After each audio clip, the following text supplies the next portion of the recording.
So to the Indiana Fever again, you need to go get you someone with some muscle. Somebody that's coming to the defense of Caitlin Clark. It shouldn't be Caitlin Clark. Did you catch that? Green's warning couldn't have come at a more crucial time as the Indiana Fever gear up for the upcoming season. Caitlin Clark, widely recognized as the face of women's basketball, merits much stronger support and protection, not only from her teammates, but from the entire WNBA as well. She's the reason the WNBA just won the lottery. Without Caitlin Clark, nobody cares about any of these players or the league. With her, most people still don't care, but a lot more people care than did before, and everybody knows that. Before Caitlin Clark entered the WNBA, the league was often the target of constant criticism and jokes. Yeah, I don't know. I don't like the WNBA just because it's not good. However, Caitlin Clark's arrival signaled a major shift. Consider these two figures, 7,645 and 15,591. The first represents the average attendance in the WNBA without Clark on the floor. The second? That's the average crowd when Clark takes the court.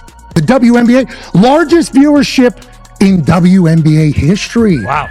Caitlin Clark has unquestionably transformed women's basketball for good. But here's the reality. No one prepared her for the costs that would come with it. Single-season assist records? Completely shattered. Rookie scoring marks? Torn apart. And the record for most points by a guard in WNBA history?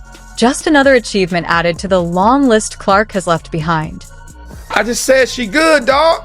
Damn, why it's so deep? Yet even as arenas fill up quicker than a Taylor Swift concert and television ratings soar to new heights, a concerning problem continues to loom, one that risks overshadowing what should be the greatest story in women's sports history.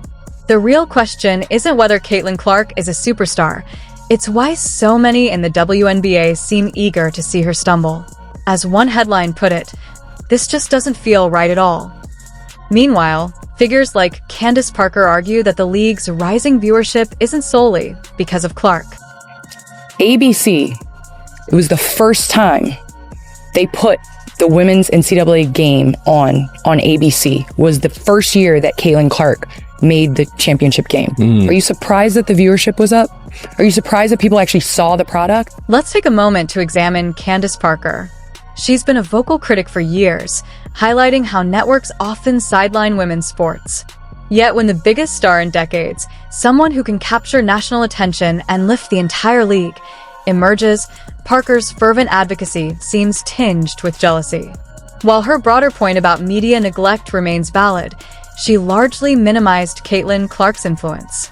Instead of celebrating Clark's pivotal role in putting the league on the map, Parker's remarks came across as an attempt to downplay her impact. Let's watch the clip once more. ABC, it was the first time they put the women's NCAA game on ABC, was the first year that Caitlin Clark made the championship game. Are you surprised that the viewership was up? Are you surprised that people actually saw the product? Jason Whitlock, known for his uncompromising takes, captures it perfectly. There's a huge war over credit. Who's going to get credit for the growth of women's basketball? He continues by pointing out that on the court, Caitlin Clark has often been the target of overly aggressive play and dubious officiating. The way she's been treated has shifted from simply competitive to downright troubling. For instance, in a game against the Connecticut Sun, she was fouled multiple times, including being slapped in the face, yet the referees didn't call a single violation. In another incident with the same team, Dejounte Carrington poked Clark in the eye, and still, no whistle was blown, no foul, nothing. This Caitlin Clark's trying to pass the ball in the first 2 minutes of the game, and this woman swats at the basketball and somehow decides to turn her hand down and her fingernails and jab them right into the eye of Caitlin Clark. But it escalates further. Chundi Carter of the Chicago Sky intentionally shoves her shoulder into an unsuspecting Caitlin Clark, sending Clark tumbling to the floor. And what follows? Angel Reese, Clark's longtime rival, cheers from the bench as if she's watching a highlight reel. you know it's real hate. Like, that's a real hate moment, bro. The tension was undeniable, and the personal undertones in these incidents are impossible to overlook. Fans erupted in outrage, and even ESPN commentators were stunned by what unfolded on the court. Is it jealousy? Resentment over Caitlin Clark's fame and endorsement deals?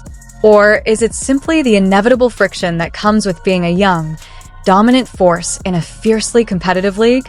The pattern has become so obvious that fans aren't just upset, they're demanding formal investigations. It can't be accidental at this point, one observer remarked, their tone dripping with suspicion. Another fan posed a question that should keep WNBA executives awake at night. Why do all the players seem intent on harming Clark during games, and yet nobody intervenes? As Dave Portnoy said, "This is the most automatic call in the league. How do you miss this?" Indeed, the trend is becoming impossible to ignore. When Sabrina Ionescu remarks, "We understand who kind of the head of the monsters on that team," she isn't merely discussing strategy. She's exposing a mindset spreading throughout the league. The situation has deteriorated to the point that Draymond Green, known for walking the fine line between tough and dirty play in the NBA, publicly suggested that the Indiana Fever hire an enforcer to protect Clark, similar to how Green has protected Steph Curry in the NBA.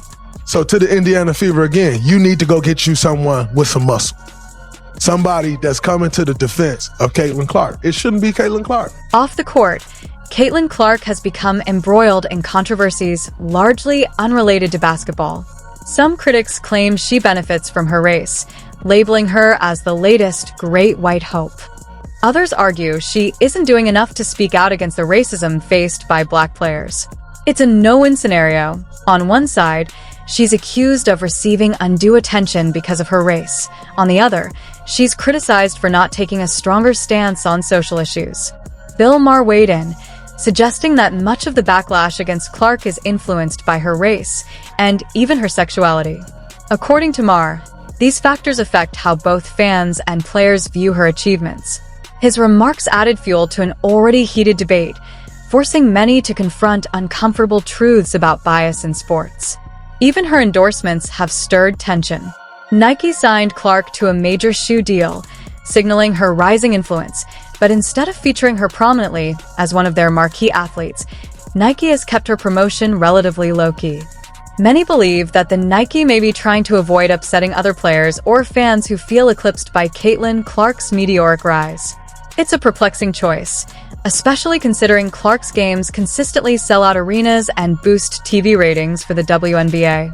Meanwhile, Pat McAfee stepped in to address the elephant in the room, the notion that Clark's race has influenced her success.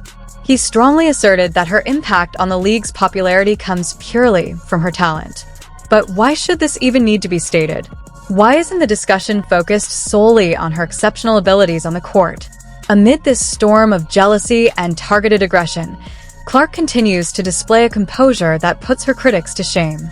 After being knocked down by Chindi Carter, she calmly said, "Respond, calm down, and let your play do the talking. It is what it is. It's a physical game." This is coming from a player who appears to be the target of deliberate physical attacks. The most troubling part? This treatment isn't just harming Clark. It threatens to undermine the very progress of women's basketball. Caitlin Clark continues to rise above relentless challenges, from on-court targeting to off-court controversies. Her talent, poise, and impact are transforming the WNBA, drawing fans, boosting revenue, and elevating the entire league. Yet instead of support, she faces jealousy and dangerous play. Clark's story is one of resilience and brilliance, proving she's a force that won't be ignored. The league must protect and celebrate her, because her influence is just beginning.